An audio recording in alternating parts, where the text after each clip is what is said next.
제가 28인가 그때 이제 전도사 시취를 봤는데 시취위원 목사님이 한 5분 계셨습니다. 거기서 가장 연장자인 목사님께서 이제 시취가 다 끝나고 이제 마지막으로 이 목사님 중에 대표로 덕담을 해주시는데 그때 뭐라고 말씀하시냐면 다 우리가 목회자라면 다 공감하는 이야기를 해주시더라고요. 전도사님이 이제 목회를 계속 할 때 3가지를 조심하십시오.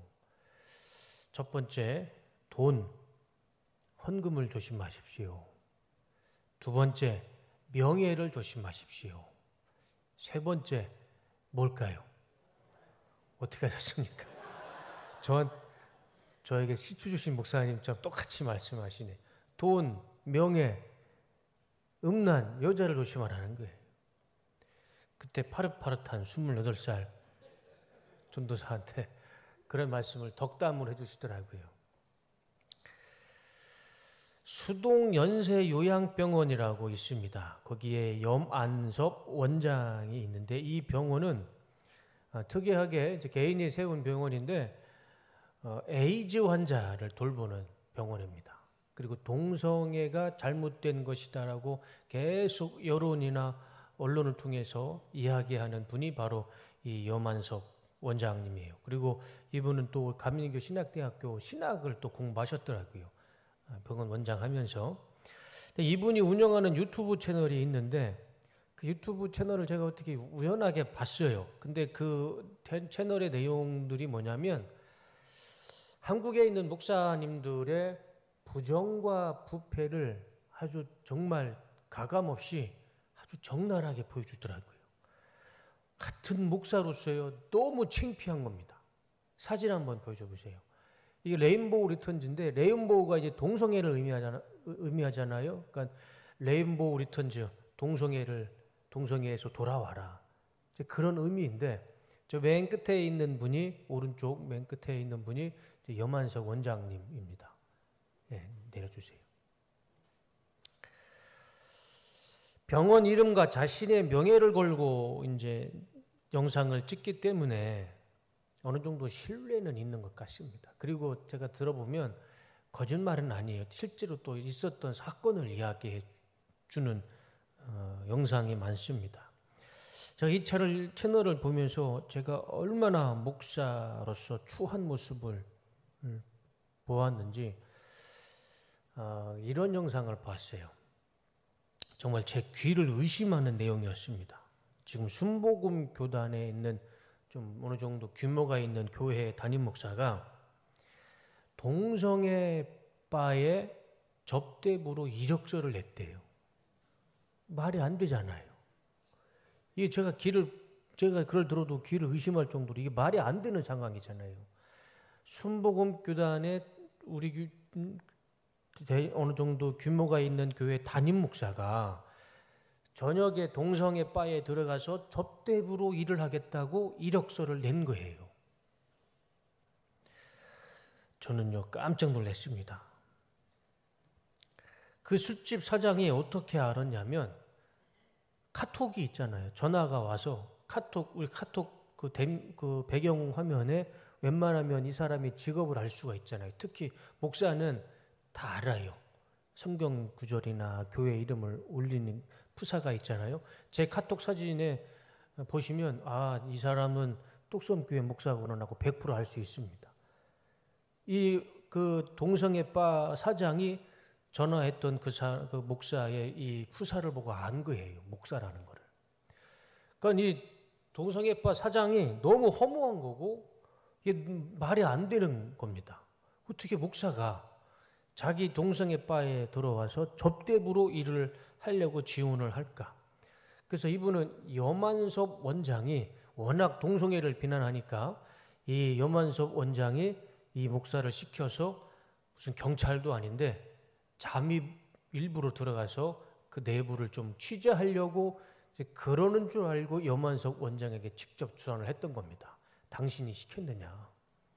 그래서 이 염안섭 원장이 알게 된 거예요.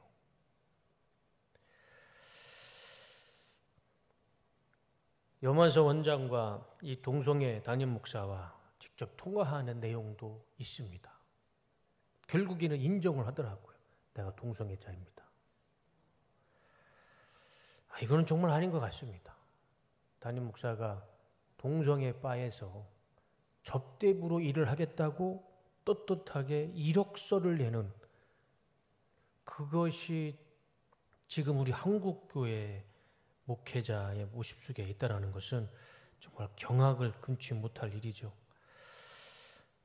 이 채널에 보면 정말 입에 담을 수도 없을 만큼 참 목회자로서 하지 말아야 할 일들이 많이 있어요. 한번 보시면 참 부끄럽지만 그래도 우리 성도님들이 아셔야 할 부분들은 아셔야 되기 때문에 레인보우 리턴즈라는 이 염한섭 원장이 하는 이 채널을 꼭 시청을 하셨으면 좋겠습니다. 구독은 안 하셔도 돼요. 구독은 우리 뚝섬 침례교회만 하시면 됩니다. 그리고 강동구에 아주 큰 교회가 있는데 이제 이 채널에서 제가 알게 됐어요. 그 대형 교회의 주보에 이런 사진, 이런 전단지가 하나 같이 끼워서 올라왔답니다. 사진 한번 보여주세요. 아이고, 교회 이름까지 나왔네. 오륜교회인데 강동구에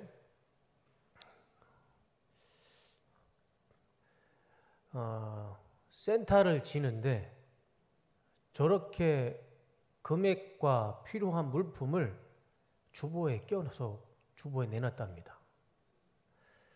물론 교회가 센터가 필요하면 줘야죠. 그건 당연한 건데 근데 굳이 저렇게 금액 2억 3천, 작은 게 막 2천만 원입니다. 보통 2천, 3천만 원 저 고가의 제품을 성도님들에게 헌금과 헌물을 하라고 저렇게 주보에 껴서 넣은 거예요. 내려주세요. 내려주세요. 이런 교회에서 또 고발할 수도 있습니다. 저는 글쎄 제 기준과 상식으로는 저건 도저히 이해가 안 됩니다. 오른교회가 어떤 교회인가요? 대형 교회예요.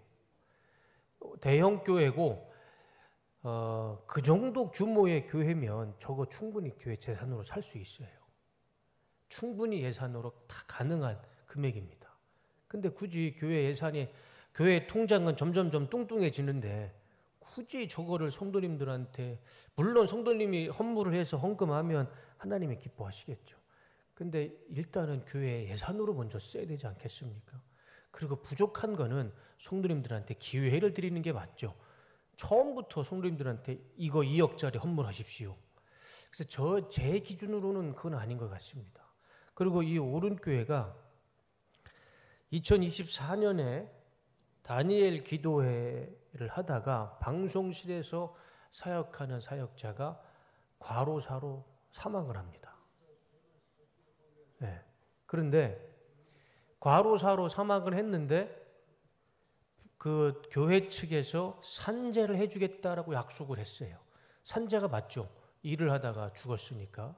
그런데 산재 처리를 안 해주고 어떤 일을 했냐면 이분이 일을 했던 출퇴근 기록과 업무 일지를 조작하고 삭제를 했습니다. 그러니까 우리 교회에서는 이분이 과로한 게 아니다. 봐라. 우리 이렇게 24시간 일을 안 시켰다. 그렇게 조작하고 은폐를 했던 거예요. 산재 처리도 안 해주고 책임도 기피하고 오히려 업무 일지를 조작하고 삭제했어요. 그것을 유가족이 언론에 이야기하고 그게 또 언론에 또 드러나고 그게 밝혀졌을 때 오른교회가 그제서야 산재를 해줬다고 합니다. 산재 처리를. 제가 다니엘 기도회를 보면서 저도 참 은혜를 많이 받았는데 이 오른교회 사역자를 속에서 제가 직접 들은 이야기입니다. 이거 들어서 거쳐서 들은 이야기가 아니고 그 오른교회 사역자 직접 작년에 우리 교회에 지원했던 전도사님 목사님 중에 한 분인데 제가 직접 들은 이야기인데 이 다니엘 기도회가 굉장히 지금 유명해졌잖아요. 그죠? 한국뿐만 아니라 전 세계에 이 다니엘 기도회가 굉장히 명성이 있고 굉장히 영향력이 있는 기도회가 됐어요. 그래서 다니엘 기도회 시간에 들어오는 헌금이 전 세계에서 들어오는 헌금이 어마어마하답니다. 상상할 수 없는 헌금이 들어온대요. 그럴 수밖에 없죠.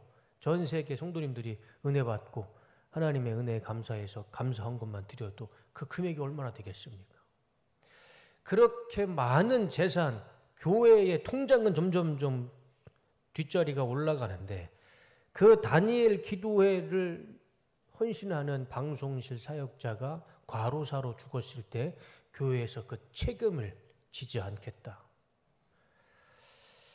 사람은 죽고 교회는 책임을 회피하고 교회 통장 헌금만 쌓이는 다니엘 기도회.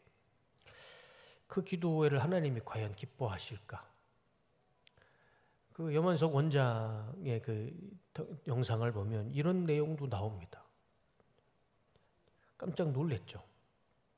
이 염원석 원장이 주장하는 내용을 들어보면 어떤 부분은 제가 인정하지 못할 부분도 있어요. 너무 자기 생각에 집중해서 치중해서 뭐 자꾸 좌판이 우판이 자꾸 교회 한국 교회에 자꾸 이념적인 내용을 가져오는 것은 제가 좀 마음에 안 드는데 그래도 객관적인 사실은 정확하게 이야기를 해줍니다. 한국 교회 성도님들이 구별할 수 있도록. 한번 그 레인보우 리턴즈라는 채널을 한번 잘 보셔서 우리 한국 교회를 위해서 무엇을 위해 기도해야 되는지 그것만 보면 우리 한국 교회를 위해서 무엇을 기도해야 되는지 그 답이 보일 것입니다. 목사로서 돈, 명예, 음란 이것을 조심하는 것은 이건 목회의 진리인 것 같습니다. 헌금을 조심하고 명예를 조심하고 그리고 또 음란을 조심하는 것. 저는 뭐 뒤에 우리 아내가 있지만 자꾸 이런 말 하지 말라고 하지만 저는 뭐 그렇게 돈에 대해서 그렇게 크게 뭐 이렇게 또 집에 가면 또 아내한테 혼날 텐데 돈에 대해서 그렇게 뭐 이렇게 좀 관심이 없어요. 아내 자꾸 째려보는데 저는 뭐 전도사 시절도 그랬고 그냥 하나님이 주시는 대로 살았습니다.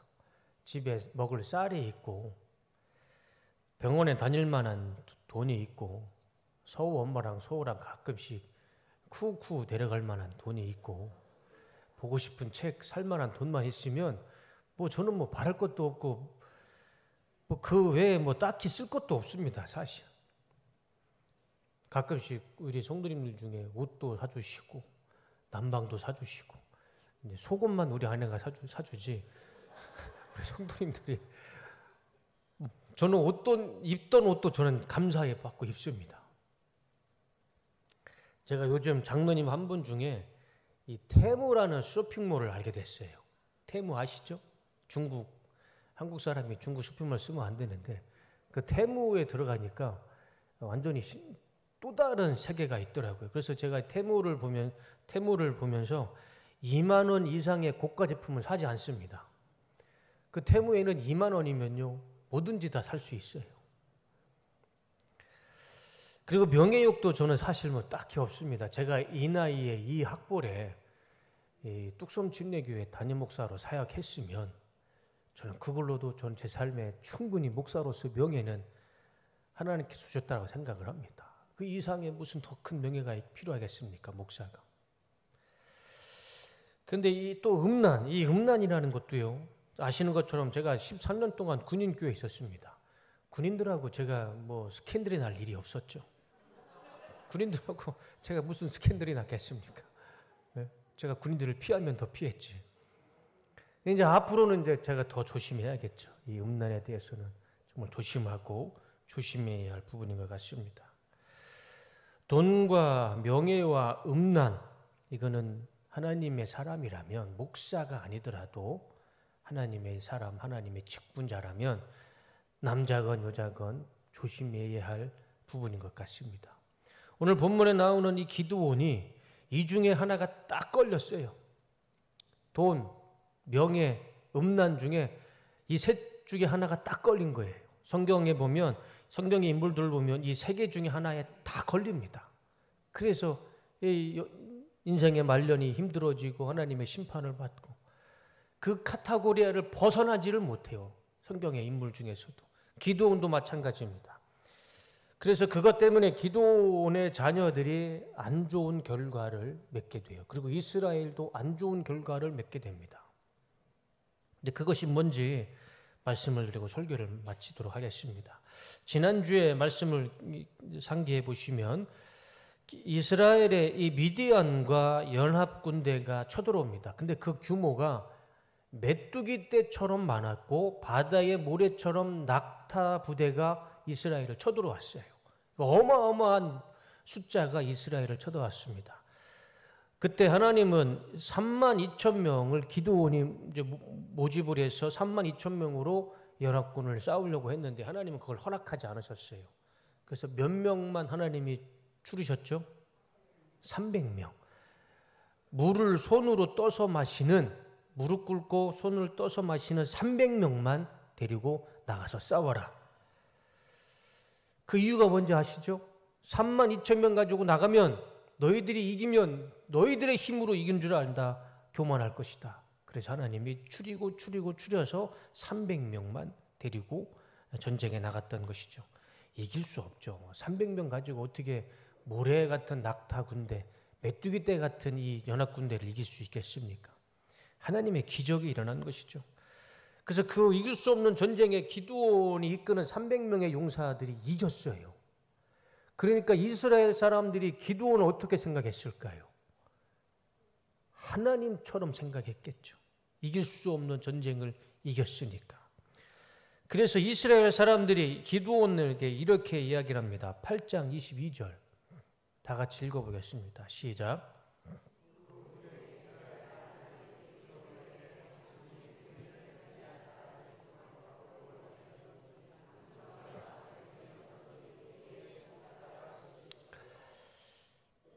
미디안에서 우리를 구원해 주셨으니 기드온 당신이 우리에게 왕이 돼 주십시오. 당신들의 자녀를 우리가 왕으로 모시겠습니다. 그렇게 미디안 사람들을 이긴 기드온을 왕으로 모시겠다라고 이야기를 합니다. 하나님이 걱정한, 염려한 상황이 딱 들어맞은 거예요. 하나님은 이걸 걱정하시고 염려하셨던 것이죠. 사람이 이긴 게 아니고 하나님이 이기게 하셨는데 사람들은 하나님은 뒷전이고 기드온만 본 거예요. 기드온 당신이 우리의 왕이 돼 주십시오. 사사기 7장 2절에 보시면 주께서 기드온에게 말씀하셨다. 네가 거느린 군대의 수가 너무 많다. 많지도 않아요. 32,000명이면. 이대로는 내가 미디안 사람들을 내게 거느린 군대의 손에 넘겨주지 않겠다. 32,000명으로는 안 되겠다. 이스라엘 백성이 나를 제쳐놓고서 제가 힘이 세어서 이긴 줄 알고 스스로 자랑할까 염려된다. 그래서 300명으로 줄였던 겁니다. 그런데 하나님의 저 염려가 현실이 됐죠.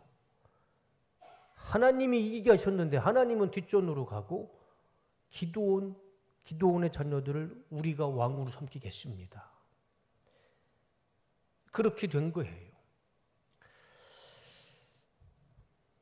이 전쟁은 300명이라는 정말 소수의 병력으로 연합군을 이겼습니다. 이거는 다윗과 골리앗, 어쩌면 다윗과 골리앗보다도 더 힘든 전쟁이었을 겁니다. 그렇게 큰 승리를 거두고 나서 이스라엘을 하나님께서 구원해 주셨는데 이스라엘 사람들이 하는 말은 하나님은 안중에도 없어요. 하나님 앞에 감사하고 제사를 드렸다는 구절이 하나도 없어요. 그냥 기드온만 보인 겁니다. 그냥 기드온만 우리의 왕이 되고 그의 자녀들이 우리를 다스리는 왕이 되어 주십시오. 그냥 기드온의 능력만 보인 겁니다. 제가 봤을 때는 하나님은 300명이 아니라 더 줄이셨어야 돼요. 30명으로.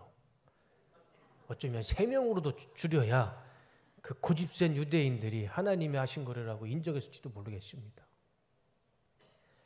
이렇게 말하는 유대인들에게 기드온이 참 놀라운 말을 합니다. 우리에게 왕이 되어 주십시오. 당신의 자녀들이 우리를 통치해 주십시오. 라고 이스라엘 사람들이 말할 때 이 기드온이요 참 훌륭한 말을 합니다. 사사기 8장 23절 다 같이 읽겠습니다. 시작. 나는 당신들의 통치자가 되지 않겠소. 물론 내 아들도 마찬가지요. 다만 여호와께서 당신들을 다스릴 것입니다. 이게 고백이죠. 이게 맞잖아요. 상식으로. 하나님이 이기게 하셨으니 하나님이 당신들을 통치하실 겁니다. 이거는 기드온의 고백이 아니라 이스라엘 사람들이 고백이 됐어야 돼요. 근데 이스라엘 사람들은 오히려 하나님을 모른다 하고 기드온만 바라보았고 기드온이 이스라엘 사람들에게 이렇게 얘기하는 겁니다. 하나님이 여러분들을 통치하실 겁니다. 나는 아닙니다. 참 멋있는 고백을 하죠.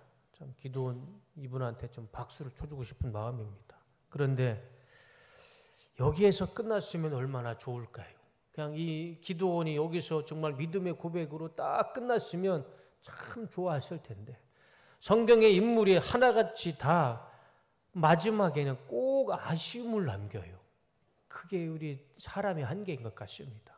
이 기드온도 마지막에 아쉬움을 남기는데 사사기 8장 24절과 26절 말씀입니다. 그러나 내가 당신들에게 한 가지 부탁할 것이 있어. 멋있게 하나님이 통치하실 것입니다. 거기서 끝냈으면 좋았을 텐데 그 다음에 이렇게 얘기하는 겁니다. 당신들이 적군에게서 빼앗은 귀고리를 나에게 주시오.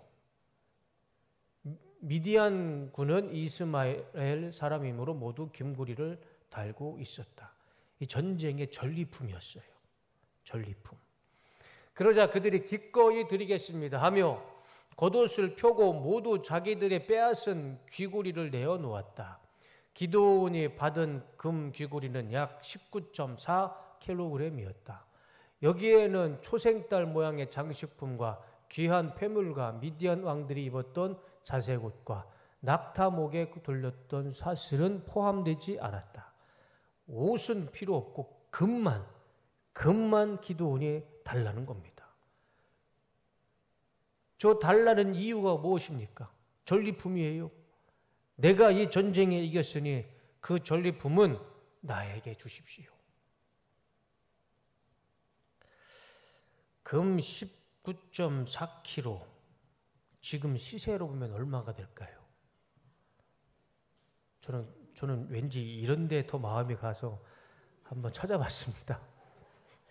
19.4kg 지금 시세로 보면은요 약 420만 원. 큰 돈도 아니에요. 큰 돈도 아닌데 기드온이 그 금귀걸이를 보고 거기에 마음이 뺏겼어요. 4,200만 원이면 제가 이해를 하겠는데 그 19.4kg 얼마 되지도 않는 금 때문에 사람의 마음이 기드온 마음이 변했습니다.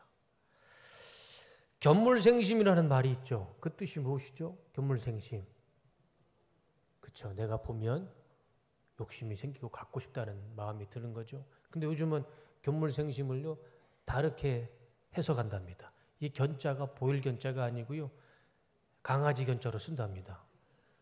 그래서 강아지를 보면 갖고 싶다는 마음, 그래서 견물생심이라고 한답니다. 이 기드온이 금고리를 보는 순간 욕심이 생겼어요. 왜냐하면 이거는 전리품이에요. 내가 이 전쟁에서 이겼으니 그 금고리 정도는 나에게 주십시오. 그 하나님이 염려했던 마음이 기드온에게도 들어갔던 것이죠. 그래서 사람들은 흔쾌히 금고리를 기드온에게 줍니다. 그리고 이것이 큰 화가 돼요. 27절. 다 같이 읽겠습니다. 시작. 기드온은 그 금을 가지고 에봇 하나를 만들어 자기 고향 오브라에 두었다. 그러나 모든 이스라엘 사람이 그것을 숨기고 절함으로 그것이 기드온과 그 가족에게 덫이 되었다. 그 금이요 기드온과 그 가족의 덫이 됐어요. 장애가 됐습니다. 왜냐하면 그 금을 가지고요 에봇이 뭐냐면 대제사장이 입는 제사장 옷이에요. 그것을 만들어서 자기 고향에다가 갖다 놨는데 사람들이 하나님을 보는 게 아니라 기드온이 만들어 놓은 그 에봇을 가지고 신처럼 우상처럼 절을 하고 그것을 믿게 됩니다. 에봇이 이거예요. 사진 한번 보여줘 보세요. 저거예요. 저게 무슨 능력이 있고 저게 무슨 기도하고 섬길 만한 가치가 있겠습니까? 그러니까 기도원은 금을 가져다가 저 금실로 저 제사장이 입었던 저 에봇을 만들어서 고향에 갖다 놨더니 사람들이 저것을 숭배하고 섬겼던 것입니다. 우상 숭배를 만들게 된 겁니다. 기도원이. 결국 기도원은 하나님이 왕이라고 해놓고서 하나님이 여러분들을 통치할 겁니다 라고 아주 호기롭게 고백을 해놓고서 자기가 우상을 하나 만들었어요. 그 금 귀걸이를 보면서. 결국 이것이 기도원과 그 가족에게 덫이 됐는데 그 덫이 무엇이냐면 33절과 35절 말씀입니다.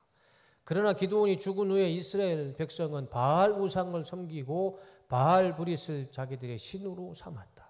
결국에는 이스라엘의 하나님이 지워졌습니다. 하나님이 사라졌어요. 그리고 그들은 사방의 모든 원수들에게서 자기들을 구해주신 그들의 하나님 여호와를 기억하지도 않았어요. 35절 또 기드온이 이스라엘을 위해 행한 일에 대해서 그 가족을 후대하지도 않았다. 기드온이 했던 그 모든 일들 그것도 기억조차 하지 않았습니다. 모든 것이 과거의 죄의 자리로 돌아갔습니다. 우상 숭배의 자리로 그대로 돌아갔던 것입니다. 이것이 기드온 인생의 마지막 결과였습니다. 우리가 이 기드온의 인생을 보면서 우리가 무엇을 두려워하며 살아야 할지 명확하게 알 수가 있습니다. 우리는 두 가지를 두려워하며 살아야 됩니다. 첫 번째는 우리는 하나님을 두려워하며 살아야 됩니다. 모든 믿음과 신앙의 시작은 하나님을 두려워하는 것에서부터 시작됩니다. 하나님을 두려워하지 않으면요, 그 믿음과 그 신앙이 그 속에 진정성을 볼 수가 없습니다. 하나님을 두려워하는 것, 그 두렵다라는 것이 히브리어로 경배입니다. 경배. 하나님을 두려워하는 것, 하나님을 경배하는 것. 우리는 하나님을 두려워하면서 두려운 마음으로 하나님을 믿을 때에 우리가 지켜야 할 것, 우리가 삼가해야 할 것 기준이 생길 줄로 믿습니다. 두 번째는 내 눈에 보이는 욕심을 두려워해야 됩니다. 욕심이 내 인생을 망치고 하나님의 영광을 가립니다. 그것이 기드온의 마지막 인생이었어요. 인류의 죄가 어디에서부터 시작됐을까요? 창세기 3장에서 시작되죠. 근데 창세기 3장에 어느 순간에 어느 시점에 죄가 들어옵니까? 창세기 3장 6절의 말씀을 보면 죄가 어디에서부터 시작이 됐는지 우리는 정확하게 알 수가 있습니다. 여자가 그 나무를 보았을 때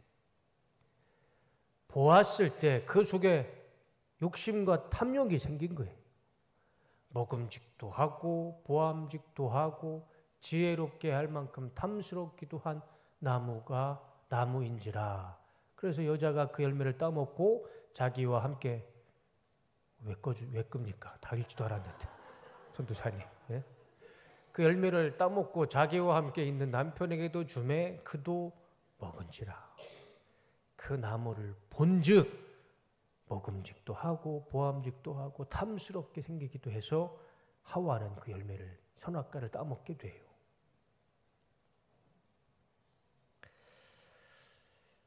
하와의 눈에 보이는 욕심에서부터 죄는 시작이 됐습니다.